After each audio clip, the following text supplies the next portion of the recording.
The training hall was massive. It stretched wider than 3 football fields and rose high enough to fit a 10-story building inside. Daehyun stood in the center with 99 other humans. They were the first group from Earth to join the Galactic Military Academy.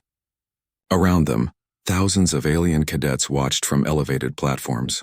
Some had scales, some had fur, and some looked like they were made of living crystal. They all stared at the humans with curious eyes. Daehyun kept his back straight. He wore the standard gray uniform that all new recruits received. On his belt hung something different from what the other cadets carried. It was a sword, not a plasma blade or an energy cutter, just a simple steel sword in a wooden sheath. His grandfather had given it to him before he left Earth. The other humans stood nearby. Jiwoo was on his left, a tall woman with short hair who came from the Korean Marines. On his right stood Hyun-soo, a quiet man who had been a ship engineer. Behind them was Boram, young and nervous but trying to hide it. All of them carried something from Earth. Jiwoo had knives. Hyun-soo had a staff. Boram had a small hammer. The alien cadets found this funny. A loud voice boomed across the hall. "Attention!" Everyone turned. A massive figure walked onto the training floor. He stood at least 9 feet tall. His skin looked like dark red armor plates that covered his entire body. His eyes glowed yellow. His arms were thick as tree trunks. This was Weapon Master Thalvor, the head combat instructor of the academy. He came from the Draxian Empire, one of the most powerful military forces in the galaxy. Thalvor walked slowly toward the human group. His heavy boots made the metal floor ring with each step. He stopped 10 feet away from Daehyun. His yellow eyes scanned the humans from left to right. Then he laughed. It was not a friendly laugh. "So these are the famous humans," Thalvor said. His voice was deep and rough. "Earth finally joins the civilized galaxy after 10,000 years of isolation. And what do they bring to our military?" He pointed at Daehyun's sword. "They bring toys from their primitive past." Several alien cadets laughed from the platforms above. Daehyun heard clicks, chirps, and sounds he could not identify. But he understood they were laughing at him. At all of them. Thalvor stepped closer. He bent down to look at Daehyun's face. "Tell me, human, do you know what we use for combat in this academy?" "Energy weapons, sir," Daehyun answered. He kept his voice steady. "Correct. Plasma rifles, ion cannons, molecular disruptors." Thalvor straightened up. "We abandoned primitive metal blades 3,000 years ago.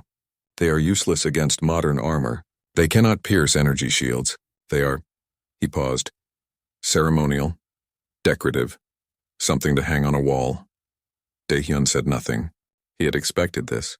The other humans had warned him. Earth was new to the galactic community. They had only made contact 5 years ago. Other species had been traveling between stars for thousands of years. They had better ships, better weapons, better everything, or so they thought. "I will make you a deal, human," Thalvor said. He reached to his belt and pulled out a shield. It was round, about 2 feet across, and made of a material that seemed to shift colors in the light.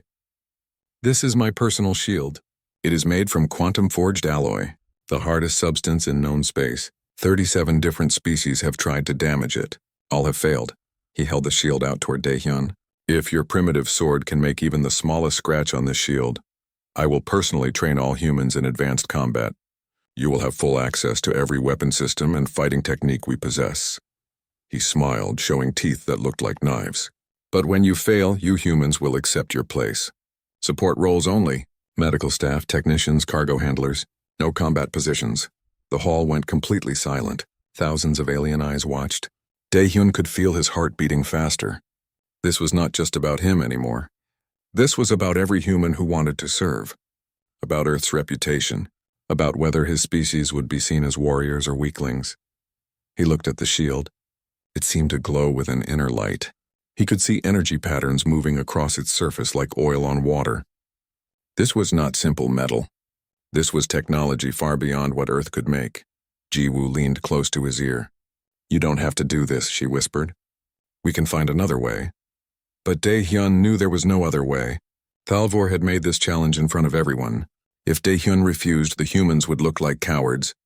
If he tried and failed, at least they would look brave. And if he succeeded, but that seemed impossible. He thought about his grandfather. The old man had taught him to use the sword since he was 6 years old. Not for war, not for fighting, but to understand balance, to understand patience, to understand that strength was not always about force. I accept, Daehyun said. Talvor's smile grew wider. Excellent. We will do this now. Everyone will witness, he turned to address the entire hall. Let all cadets observe. The human thinks his ancient weapon can scratch quantum-forged alloy. More laughter echoed through the hall. Taehyun heard alien voices making jokes in languages he could not understand. Some of the other humans looked worried. Boram's face was pale. Hyunsu shook his head slowly. Talvor held the shield with one massive hand. He positioned it in front of his chest. Strike whenever you are ready, human. Take your time. Think carefully. Perhaps pray to your earth gods, he laughed again. Daehyun reached for his sword, his hand wrapped around the handle. It felt warm like it always did. The leather grip had been worn smooth by his grandfather's hands, then his father's hands, then his own. This sword was 200 years old. It had been folded and hammered thousands of times by craftsmen who knew secrets that machines did not. He drew the blade slowly. The steel caught the light. It looked simple compared to the glowing weapons the aliens carried. No power source, no energy field, just metal shaped by human hands and human knowledge. Talvor watched with amused eyes. A pretty relic, he said. But beauty means nothing against true strength. Daehyun held the sword in both hands. He took a breath, then another. His grandfather's voice came back to him from across the years. The sword does not cut through force alone. It cuts through understanding. Know the material, feel its nature, find where it wants to part. The watching crowd waited. Daehyun stepped forward. The test was about to begin. Daehyun stood 3 feet from Talvor. The massive alien held his shield steady, still smiling like someone watching a child try to move a mountain. All around them, the training hall buzzed with whispered conversations in dozens of languages. Cameras floated in the air, recording everything. This moment would be sent across the entire galaxy. Daehyun looked at the shield more carefully now. Up close, he could see it was not simple. The surface moved constantly. Tiny energy patterns flowed across it like rivers of light. The material itself seemed to exist in several states at once. Sometimes it looked solid. Sometimes it looked almost liquid. This was technology that Earth scientists were just beginning to understand in theory. The aliens had turned it into reality. Any time now, human, Talvor said.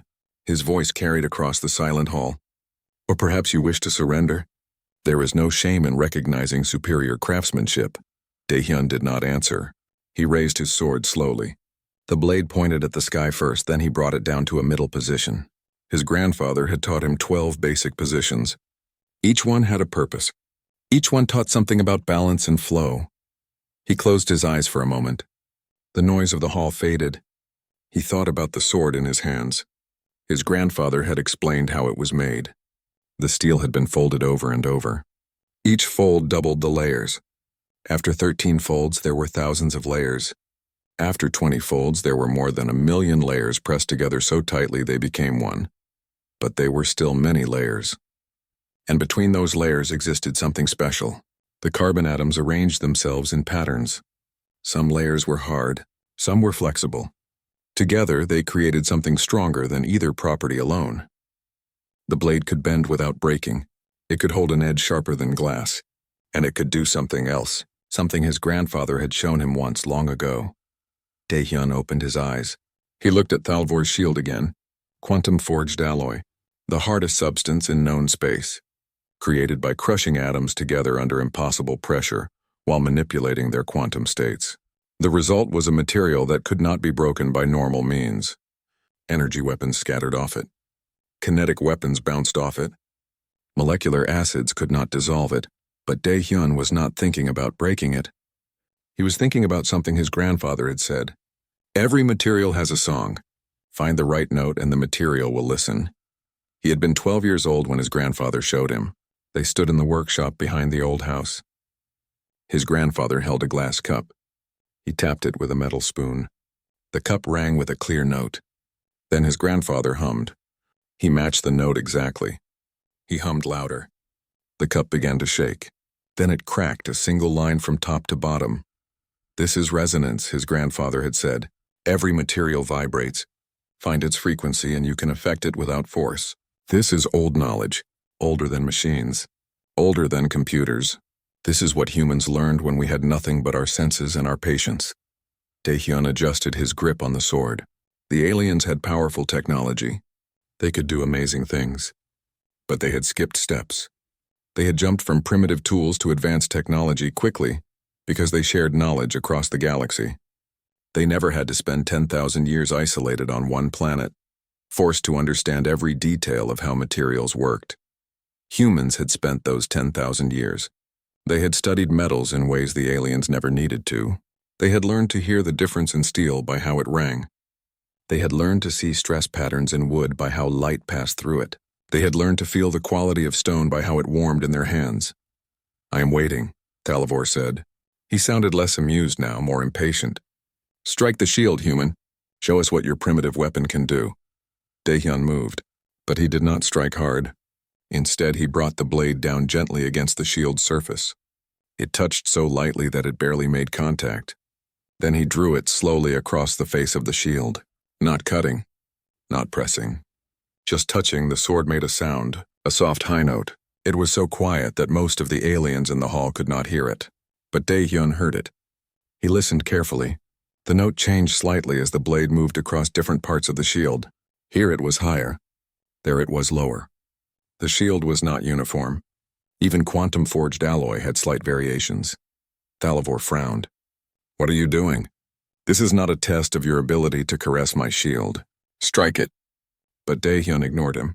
He drew the blade across the shield again. And again. Each time he listened.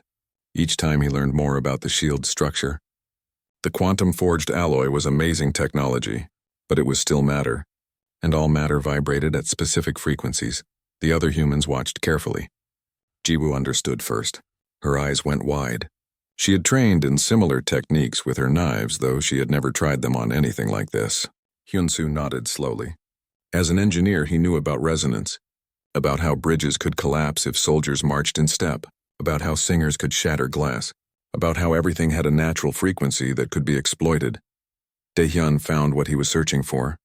On the third pass across the shield, the sword made a note that felt right. It was not just a sound. It was a feeling that traveled up the blade, through the handle into his hands. The sword was telling him something. It was showing him the frequency where the shield's quantum bonds were weakest. He lifted the blade. He took a breath. Then he struck, not hard, but precisely.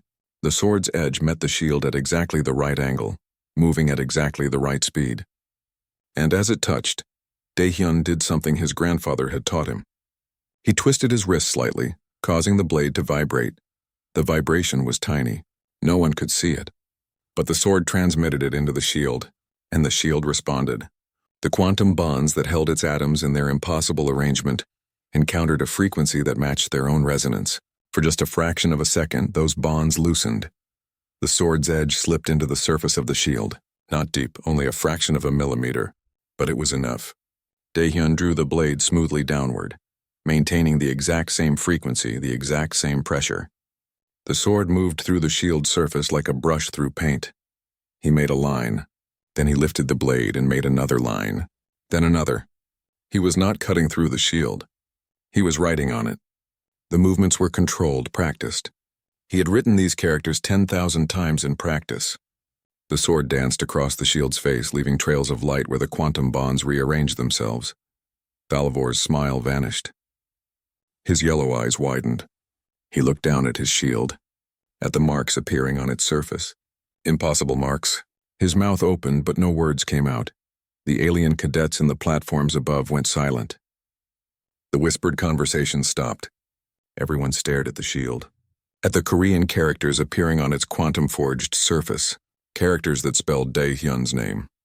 When Daehyun finished the last stroke, he stepped back. He held his sword at rest position. The blade had not been damaged. The shield had not cracked or broken. Its structure remained perfect. Its energy field still flowed. It could still protect its user. But on its face, carved in lines so fine they barely caught the light, was a name written in Hangul. The training hall remained absolutely silent. No one spoke. No one moved. They all stared at something that should not exist, a mark on unmarkable material, a scratch on unscratchable metal. The impossible made real. Thalvor held his shield with both hands now. He turned it slowly, watching the light catch the carved characters. His yellow eyes moved across each line, each curve of the Korean letters. His face showed confusion, then disbelief, then something that might have been fear. "This is not possible," he said quietly. Then louder, "This is not possible." He ran one massive finger across the carving. The lines were real. They were not painted on. They were not projected by some trick. They were cut into the quantum-forged alloy itself. His finger traced Daehyun's name.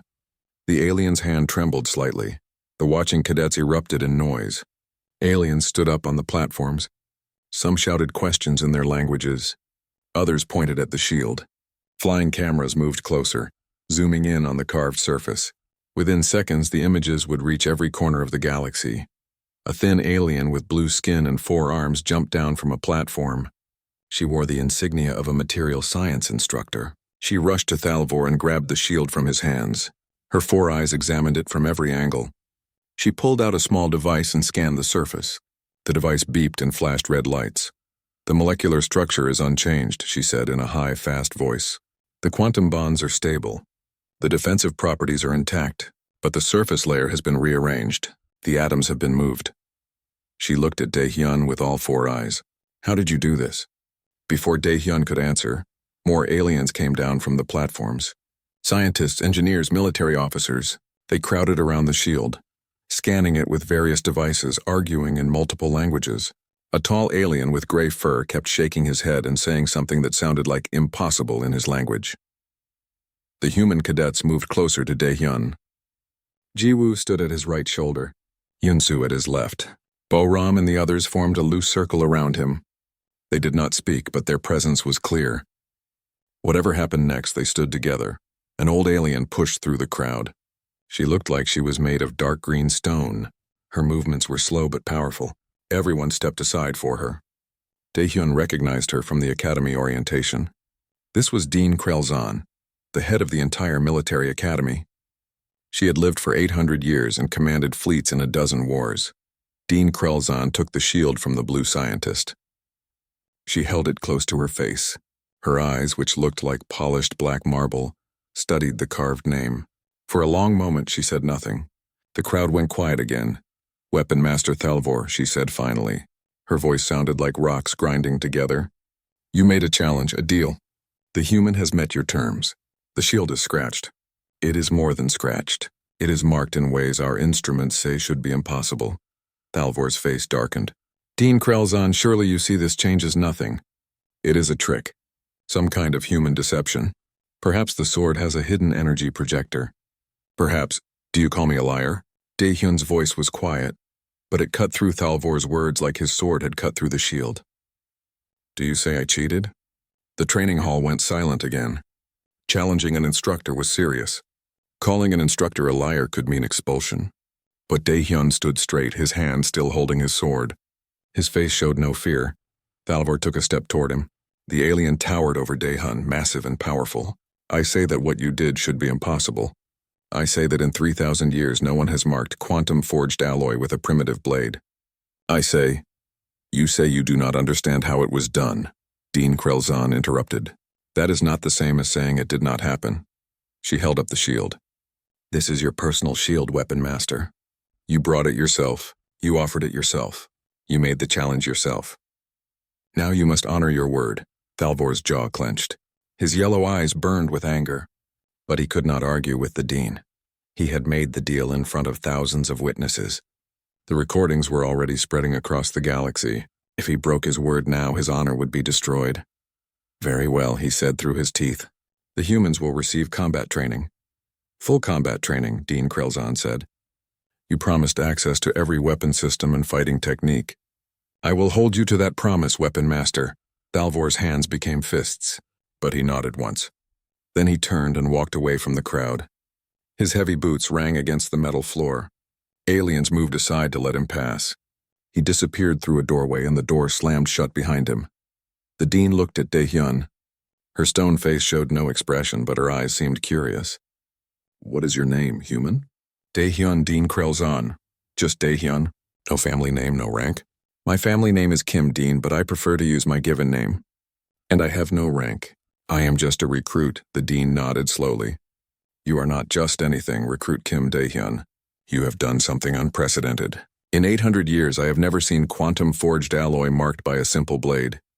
She paused. How did you do it? Dae-hyun thought about how to explain. My grandfather taught me that everything vibrates. Everything has a natural frequency. If you match that frequency, you can affect the material without breaking it. The sword did not cut through force. It cut through resonance. The blue scientist with 4 arms made a sound like a gasp. Harmonic manipulation at the molecular level, using only manual control, that would require sensitivity beyond what our instruments can achieve. Humans learn to use their senses very carefully, Dae-hyun said. We had 10,000 years alone on Earth. We could not share technology with other species. So we learned to understand materials deeply. We learned to hear what metal tells us, to feel what wood tells us, to see what stone tells us. A white-furred alien with huge ears spoke up. But quantum-forged alloy is not natural material. It is artificial, created by precise manipulation of quantum states. How could you find its resonance frequency? All matter resonates, Jiwoo said. She stepped forward. Natural or artificial does not matter. If it exists, it vibrates. Our ancestors discovered this thousands of years ago.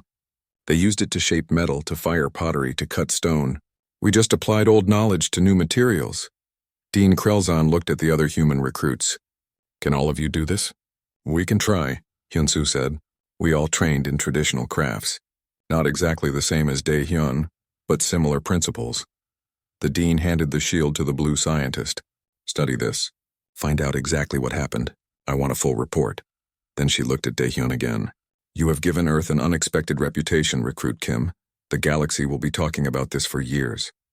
I just wanted to serve, Dean, Dae-hyun said. I wanted to show that humans can contribute. You showed much more than that. The dean's stone face might have smiled slightly. It was hard to tell. You showed that sometimes the old ways have value. That technology is not the only path to mastery. She turned to address the crowd. Let this be a lesson to all cadets. Do not assume that new is always better. Do not assume that primitive means weak. The universe is full of surprises. The aliens began to disperse, returning to their platforms. They talked excitedly in dozens of languages. Some looked at the humans with new respect. Others looked confused. A few looked worried. Boram let out a long breath.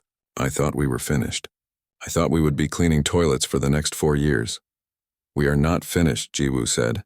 We are just beginning. Now we have to prove this was not luck. We have to show we really can fight alongside them. Dae-hyun slid his sword back into its sheath. His hands were steady now, though they had trembled when he first took the challenge. We will prove it, he said. Together, the other humans nodded. They had won the first battle.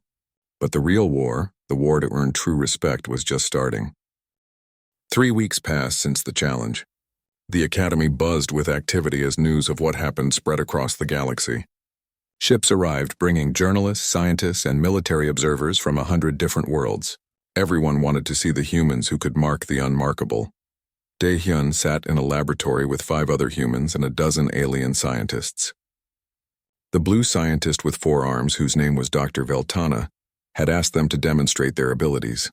She wanted to understand how humans did what they did. Show me again, Dr. Veltana said to Jiwoo, but slower this time. Jiwoo held one of her knives. In front of her sat a block of ceramic composite, a material used in spacecraft armor. It was designed to disperse heat and absorb impacts.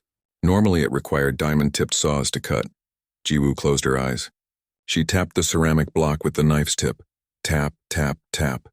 Each tap made a slightly different sound. She was listening. After a dozen taps, she found what she wanted. Then she pressed the knife against the block and drew it smoothly down. The blade cut through the ceramic like it was butter. A perfect line appeared. Dr. Veltana's 4 eyes went wide. Her instruments beeped frantically. Impossible. The temperature did not rise. The blade did not vibrate at supersonic frequencies, yet it cut material that requires industrial tools. The material wanted to separate there, Jiwoo said. I just helped it. Matter does not want anything, a gray-furred alien scientist said. It is not alive. Not want like we want, Jiwoo explained. But materials have stress points. places where the bonds are weaker, places where the structure is not perfect. My knife found those places. Hyun-soo demonstrated next. He held his wooden staff against a sheet of crystalline metal. The metal was transparent like glass but stronger than steel. It was used in observation ports on military ships. Hyun-soo did not strike the metal. He just pressed the staff against it and twisted slowly. The metal cracked in a perfect circle around the staff. You created a pressure point that exploited the crystalline structure, Dr. Veltana said. She was making rapid notes on a floating screen. But how did you know where the stress lines were? We need quantum scanners to map them. I felt them, Hyun-soo said. Through the staff. Wood is alive once. It remembers.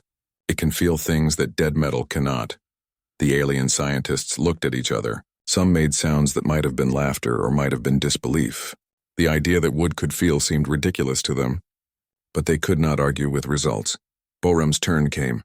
She placed her small hammer on a table next to several blocks of different materials. Stone, metal, plastic, crystal. Without looking, she tapped each one with her hammer. Then she pointed to the metal block. This one has a flaw inside, she said. About 3 centimeters down. Dr. Veltana scanned the block with her instruments. Her face showed shock. There is a microscopic crack exactly where you said. How did you know? The sound, Boram said. Metal with a crack sounds different. The vibrations change. My grandmother taught me this when I was 5 years old. She made bells in our village. She could hear if a bell was perfect or flawed just by ringing it once. A tall alien with purple skin spoke up. He was Dr. Zanmar, head of material sciences. What you are describing is a level of sensory perception we cannot match with technology. Our instruments are precise, but they measure what we tell them to measure. They cannot discover what they are not designed to find. Exactly, said a new voice. Everyone turned. A human woman stood in the doorway. She wore a white coat with many badges. Dae-hyun recognized her from the orientation. This was Dr. Yoon-ji, the only human professor at the academy. She taught theoretical physics. Dr. Yoon-ji walked into the laboratory. Our instruments are wonderful tools, but they are still tools. They extend our senses, but they also limit them. We look for what we expect to find. Humans learned differently. She moved to a display screen and called up an image. It showed Earth alone in space. Humans developed in isolation. We had no one to share technology with, no one to give us shortcuts. We had to figure out everything ourselves, and we had time. 10,000 years of recorded history, maybe 50,000 years of tool use, maybe more. Another image appeared. It showed a primitive human holding a stone tool. Our ancestors had nothing but their senses. They learned to use them fully. They learned to see tiny differences in stone color that told them which rocks would make good tools. They learned to smell when fruit was perfect for eating. They learned to hear animals from miles away. The image changed to show craftsmen from different eras. A blacksmith, a potter, a woodworker, a jeweler. Every generation added knowledge. Every craft developed sensitivity. Blacksmiths learned to judge temperature by color. Potters learned to feel clay quality with their fingers. Musicians learned to hear notes that were slightly wrong. Doctors learned to see symptoms others missed. Dr. Veltana listened carefully. Her forehands typed notes rapidly. You are saying humans developed their sensory processing to compensate for lack of technology. Not compensate, Dr. Yoon-ji said. Enhance. Technology is powerful, but it is also a crutch. When you have a tool that tells you the answer, you stop learning to find the answer yourself. Humans never had that crutch. We had to learn. We had to understand. We had to feel, Dr. Zanmar spoke. But surely there are limits. You cannot possibly sense quantum-level interactions manually.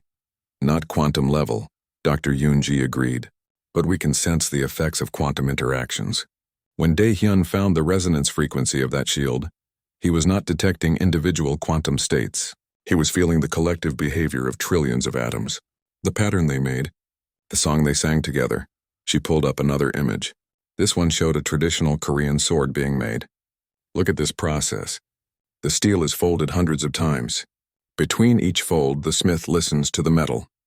He taps it. He hears how the sound changes. He feels how the hammer bounces differently. He sees how the color flows. He is not guessing. He is reading information that his senses give him. The image changed to show the finished sword in detail. The result is a blade with millions of layers. Each layer has different properties. Together they create something that can flex without breaking, can hold an edge longer than single-piece steel, and can vibrate at specific frequencies. The smith did not need to understand metallurgy at a molecular level. He just needed to learn what his senses told him. Daehyun raised his hand. Dr. Yoonji nodded at him. My grandfather always said that machines see numbers but humans see truth. I did not understand what he meant until I came here. Explain, Dr. Veltana said. Your instruments can measure the shield's hardness, its density, its quantum state. They give you numbers. Perfect numbers. But those numbers did not tell you about the shield's resonance. They did not tell you about the tiny variations in its structure. They did not tell you where it was most vulnerable. He stood and walked to the table with the test materials. Numbers are useful, but they are not complete. Two pieces of metal can have the same chemical composition, the same density, the same crystalline structure. Your machines will say they are identical, but a human craftsman can tell they are different. One will ring true, one will ring false, one will work for its purpose, one will fail. Jiwoo added, we are not saying technology is bad. Technology is amazing. You can travel between stars. You can reshape planets. You can do things we cannot imagine. But you lost something when you advanced so quickly. You lost the patience to listen to materials, to understand them as individuals, not just as numbers in a database. The laboratory went quiet. The alien scientists looked at each other. Some seemed thoughtful. Others seemed uncomfortable. The idea that they had lost something by gaining so much was hard to accept. Finally, Dr. Zonmar spoke. If what you say is true, then teaching these skills would take generations. Our cadets need to be trained in 4 years. We cannot spend decades developing sensory sensitivity. Maybe not decades, Dr. Yoonji said, but we can teach principles. We can show your cadets how to use their senses more fully, how to look for patterns that instruments miss, how to trust feeling as well as measurement. And why would we want this? Asked a small alien with scales. We have instruments that work perfectly well, Borum smiled. Because instruments can be broken, they can be jammed, they can malfunction, but your senses are always with you, always working. A soldier who relies only on instruments is helpless when those instruments fail. A soldier who also relies on their own perception can adapt. Dr. Veltana stood up. Her forearms moved in a gesture that might have been respect or agreement. You have given us much to think about. We will study your demonstrations. We will try to understand. Perhaps we have been too dependent on our technology. Perhaps there is wisdom in the old ways. Daehyun bowed slightly. We do not ask you to abandon your technology. We only ask that you consider adding our knowledge to yours. Together we might create something better than either alone. The alien scientists began filing out of the laboratory, talking among themselves in various languages. Dr. Yoonji waited until they were gone, then smiled at the human cadets. You did well. You showed them that Earth has value beyond just being another member species. You showed them that we bring something unique. Will they listen? Hyunsu asked. Or will the 6 months had passed since that day in the training hall? The academy was different now. In every corridor, human cadets walked alongside aliens. In every training room, humans demonstrated techniques that had been forgotten or never learned by species who advanced too quickly through technology. Daehyun stood in the Advanced Combat Training Center. This was the place where only the best cadets were allowed. The room was huge, with walls that could project any environment. Desert, jungle, space station, underwater facility. The training could simulate any battlefield condition. But today the wall showed something simple. A traditional Korean training hall. Wooden floors, paper screens, sunlight coming through windows. It was Daehyun's design. He was teaching a class. In front of him stood 30 cadets. 10 were human. 20 were aliens from different species. They all wore simple training clothes and held practice weapons. No energy shields. No plasma rifles. Just swords, staffs, knives. Traditional weapons from various worlds. Balance comes first, Daehyun said. He stood on one foot, his practice sword held level. Technology can enhance your strength. It can improve your speed. It can protect your body. But if your balance is wrong, all that technology becomes a weakness. A large alien with 6 legs shifted uncomfortably. His name was Kethron, and he came from a high-gravity world. Master Daehyun, my species does not fall easily. We have 6 legs. Balance is natural for us, Daehyun smiled. Show me. Kethron stepped forward confidently. His 6 legs moved in perfect coordination. He was stable, strong. Daehyun moved toward him, not fast, just steady. He touched Kethron's side with his practice sword. Just a light tap. Kethron stumbled. His 6 legs tangled. He nearly fell. You have physical balance, Daehyun said, but not intentional balance. Your body knows how to stand, but your mind does not know how to flow. When I touched you, you tried to resist with strength. Your legs pushed against each other. That is why you stumbled. He helped Kethron stand properly. Balance is not about strength.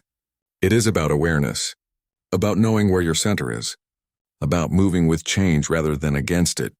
The class continued. Daehyun taught them techniques that were thousands of years old on Earth. How to read an opponent's intention by watching their eyes. How to feel an attack coming by sensing changes in air pressure. How to move efficiently by understanding body mechanics. Simple things, but things that had been lost in a galaxy that relied on sensors and computers. After the class ended, most cadets left, but a few stayed behind. Jiwoo was there, and Hyunsu and Boram. Also 3 aliens, a young Draxian female named Kelva, a crystalline being called Shard, and a small furred alien named Pip. Master Daehyun, Kelva said. She was Thalvor's niece, which made the situation interesting. I have a question. These techniques are valuable, but they seem to require years of training. How can we use them in real combat if we only have 4 years at the academy? You cannot master them in 4 years, Daehyun admitted. My grandfather trained for 60 years and still said he was learning. But you can learn the principles. You can begin the journey, and even small understanding is better than no understanding. Shard spoke. His voice sounded like chimes. My people abandoned physical combat 3,000 years ago. We use energy weapons exclusively. Why should I learn to use a sword I will never carry? Because the sword teaches you more than how to cut, Jiwoo answered. It teaches you focus, patience, awareness. These qualities help you with any weapon, even energy rifles. Pip, the small furred alien, nodded enthusiastically. I have noticed this. Since starting Master Daehyun's class, my aim has improved. My reaction time is faster. I thought it was coincidence, but now I understand. I am more aware. The door opened. Thalvor entered. The massive Draxian moved slowly, carefully. He no longer stormed into rooms like he once did. His time training with humans had changed him. Master Daehyun, he said. The word master came hard to him, but he said it with respect. Dean Krelzon requests your presence. And yours, he nodded to Jiwoo and Hyunsu. There is a situation. They followed Thalvor through the academy corridors. Other cadets moved aside respectfully. Humans were no longer curiosities. They were teachers, contributors, partners. Earth had earned its place. Dean Krelzon's office was at the top of the academy's central tower. The walls were transparent, showing a view of the planet below and the stars beyond. The dean stood at a large table that displayed a holographic star map.